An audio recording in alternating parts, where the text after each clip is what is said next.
What's up, guys? My name is Arsal, and today we're back for another episode of the Brown Lifestyle Podcast. So, as you can see, and if you watched our previous episode, this is not where we usually record. But that's because we are doing a three-part series. Sorry about that. Three-part series on the Pakistan and India partition. So, the first part was Rohan talking about the Indian side of the partition, and this is the second part. This is me talking about the Pakistani side of the partition. And next week we're gonna come together and we're gonna talk about the partition like as a whole. So it's gonna be Rohan and me in the same place. We're both gonna talk about the partition.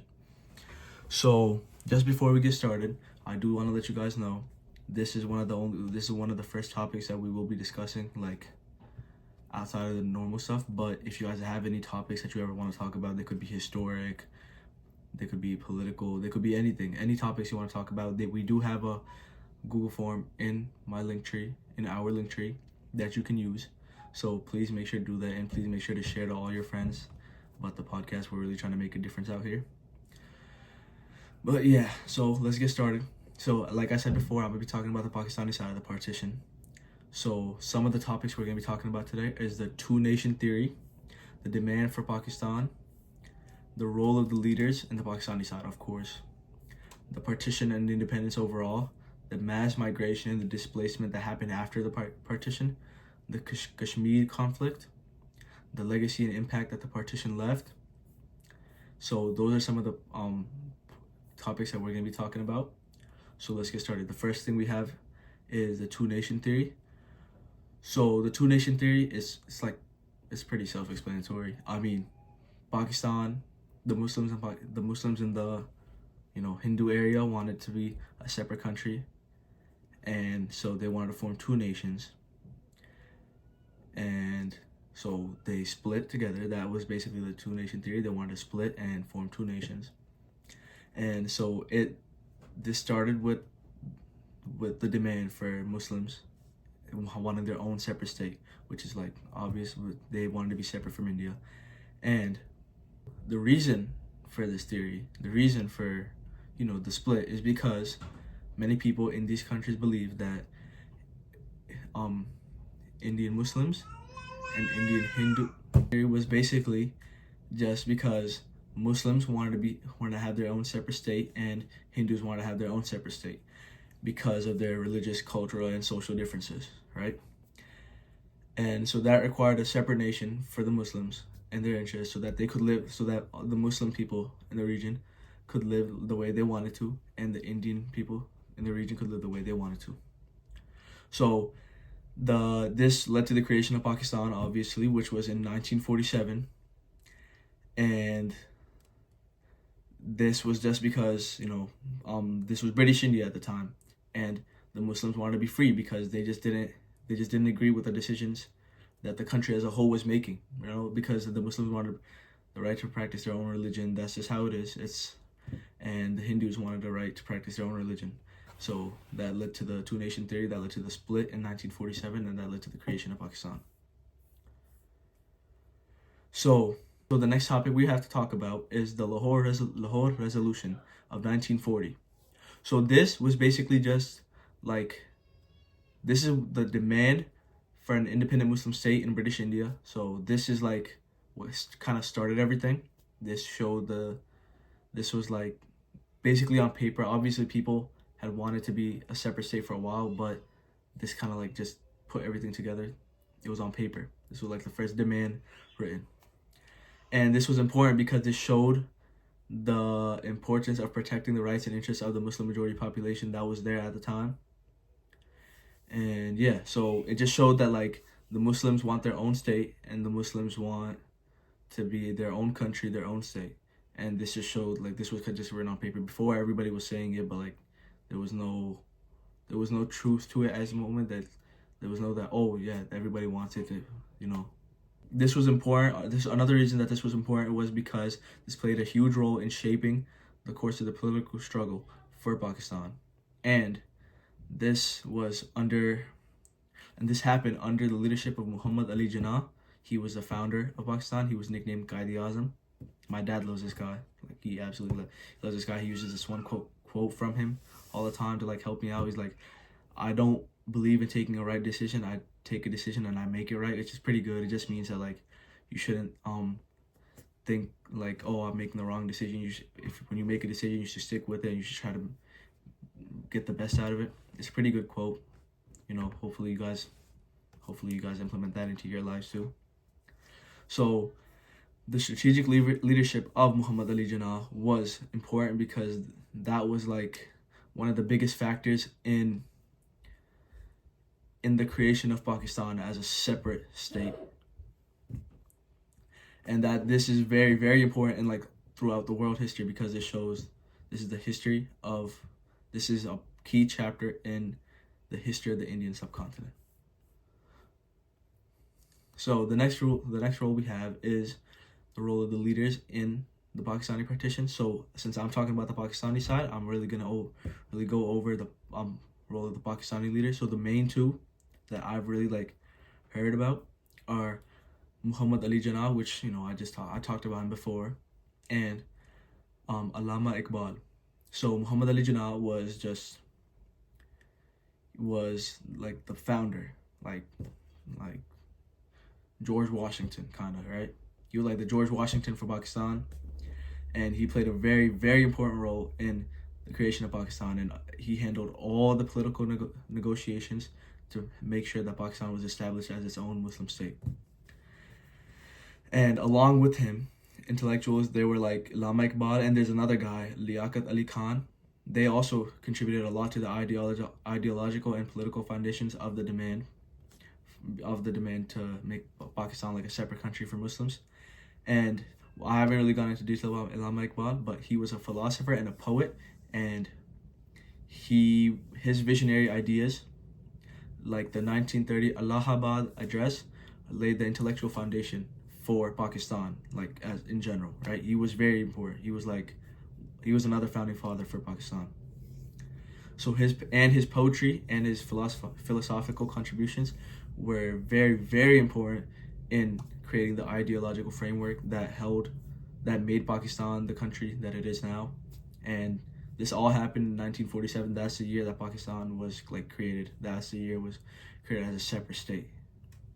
So the next topic we have is the partition, like in general, and the independence. And like, because even after Pakistan was separated from India, it also turned into two. So there was the West Pakistan, which is currently like the actual country Pakistan, and then there's the East Pakistan, which is like current day Bangladesh. So, and the reason they're separated is because there's Indian territory in between. So that's why there's West and East, but it's now most commonly known as West Pakistan and East Pakistan. So this happened. So Pakistan gained independence from British colonial rule on August 15, 1947. This led to the division of the whole full Indian subcontinent, because before the whole thing just used to be India, but then after that it was just Pakistan, and it was Pakistan, India, Pakistan. And so after that, then there was also another separation, because then there was the West Pakistan and the East Pakistan, and then those separated. So it became from Bangladesh. It wasn't known as Bangladesh back then, but then it became known as East Pakistan first, because it was West Pakistan, East Pakistan, India. But later on, Bangladesh also wanted to be a separate country, so they named themselves. So they also claimed independence, and they named themselves Bangladesh. So the next topic we have is the mass migration and displacement of Pakistan after the partition. So obviously, as you know, once two countries separate like they did, there's obviously going to be a lot of migration. There's obviously going to be a lot of displacement, because before it was just one big country. So everybody who believed in that country or agreed with the ideas and the ideological framework or whatever of that country, they could all just live in that one big place. But after that, the whole country was split into three big places. Two big places, but really three. It's not that much different. So because of that, millions of people had to move. This was known as one of the biggest human migrations in world history. Millions of Hindus, Sikhs, and Muslims crossed borders in the process. And this mass migration, this led to a lot of violence, a lot of communal violence, and there was a widespread loss of life. And it really messed up the society. It really messed up like a lot of things. And this is all because of the partition. You know, the partition, it like split one big country into different parts, and that obviously causes issues. So that led to there was a lot of violence. It had a huge impact on the demographical and cultural landscape of the new two formed nations. There's still conflicts like that going on right now. I've heard like many stories about people trying to cross the border from Kashmir, the Pakistani side of Kashmir, to the Indian side, and there's just a lot of violence. It's a lot of unnecessary violence, but that's just because it's like India was like a huge country, and the partition obviously it was gonna upset. Obviously it was gonna cause a huge upset, you know. So as I talked before about the Kashmir conflict, it's so towards the northern regions of Pakistan and India, there's a region called Kashmir in the state of Jammu and Kashmir to India, right? And there was a lot of conflict there back during the partition. There's still a lot of conflict there. And that's mostly because of like the political systems of both countries and because of the terrain. Obviously, since it's more up there, it's more northern. It's much harder to completely access like the terrain and make sure that it's being split fairly and everything, which leads to like obviously issues.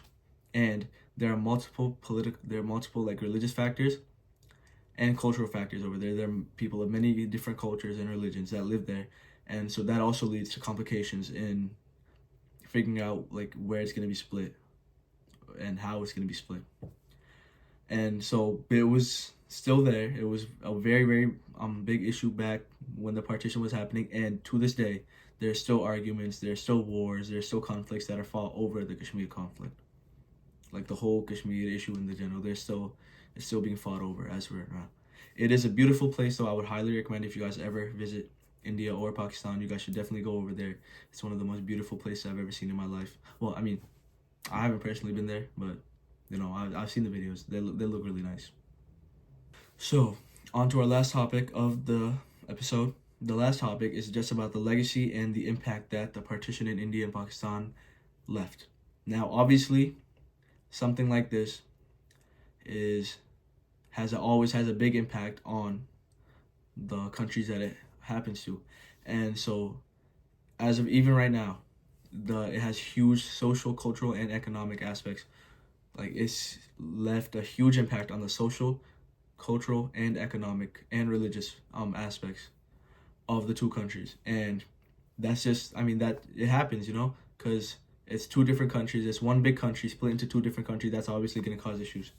And not even that, but there are other issues that happen, like even right now, from the wars and the conflicts between the two nations, there are still issues in political and diplomatic relations between the two nations. There are always issues. Some nations believe like the relationship between Pakistan and India is obviously, as you've heard, it's not as nice. It's not as like clean as other relations with other countries, which makes sense because the partition was a huge event in the history of those two nations, and there's really nothing we can do about that right now. It's just like as time goes on, it'll slowly start to get better and better and better. But this has left a huge impact nonetheless, because obviously it's a big thing.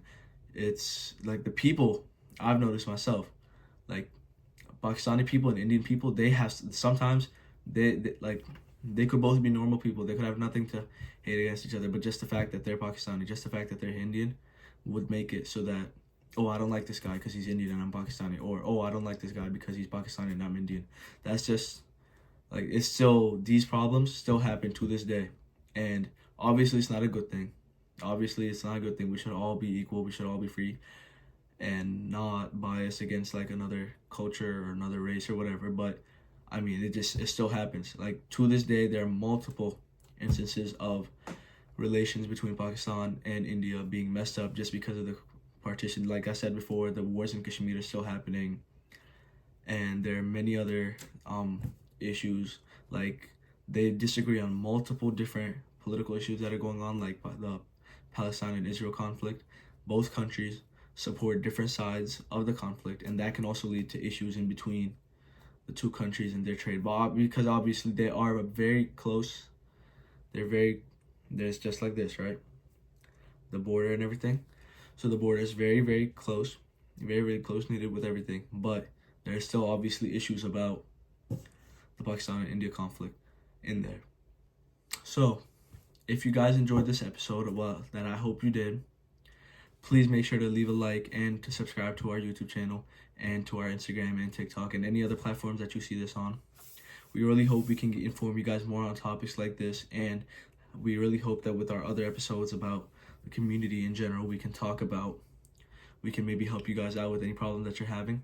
Like I said before at the beginning of the episode, we do have a Google form. If you guys have anything you want us to talk about, they could be stories about the partition. They could be stories about your life as a brown person. There could be any topics in the brown community that you want us to talk about. Anything that you want us to talk about, we would love to hear. So please, please, please make sure you let us know in the Google form or in the comments. Just like let us know somehow so we can talk about it. And make sure to share this with your friends and everybody that you know. Make sure to share it with them and tell them to share it with their friends, just because we're trying to make a difference in the world, and we're trying to maybe help some kids out that don't know how to get through some issues that maybe we've gone through, or maybe someone we know has gone through, and we can help them out. But we can't help them out if they don't know about us or we don't know about them.